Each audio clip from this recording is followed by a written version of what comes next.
আসসালামু আলাইকুম, আপনারা সবাই কেমন আছেন? আজকে আপনাদের কাছে নতুন একটি আম বাগান নিয়ে হাজির হয়ে গেছি এবং এই আম বাগানে প্রচুর পরিমাণে গাছ আছে এবং প্রত্যেকটি গাছেই আমের মুকুলে ভরে গেছে। আমি আজকে বাগানের মালিককে পাই নাই, তবে যে বাগান দেখাশোনা করে তাকে পাইছি। মালিক বলছে পরবর্তীতে আমার সাথে কথা বলবে। আমার এই বাগানটা ঘুরে আপনাদের দেখানোর একটাই উদ্দেশ্য যে প্রত্যেকটা গাছে কি পরিমাণের আপনার আমের মুকুল আসছে। তার মানে আমরা আশা করতেছি যে এবার আমের প্রচুর পরিমাণ সরবরাহ থাকবে।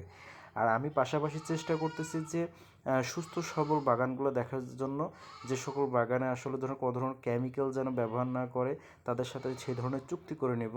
আমি আসলে প্ল্যান আছে যে আম সিজন আসতে আমি প্রচুর বাগান ভিজিট করব। আমি 10টা বাগান ভিজিট করে একটা বাগানের সাথে আমি আম নেওয়ার চুক্তি করব। আমার কাছ থেকে কেজিতে 10 টাকা 5 টাকা বেশি নিক আম, তবুও আমি চাইবো যে সেরাটা দেওয়ার জন্য। কারণ আমার একটা লক্ষ্য আছে যে এবার আমি সারা বাংলাদেশে আম সাপ্লাইটা যেন যথাযথভাবে দিতে পারি। এবং আপনি হয়তোবা আপনাকে ক্যামেরায় আমি সব দেখাতে পারতেছি না, যেহেতু ছায়াযুক্ত জায়গা মানে মুকুলটা দেখাতে পারতেছি না।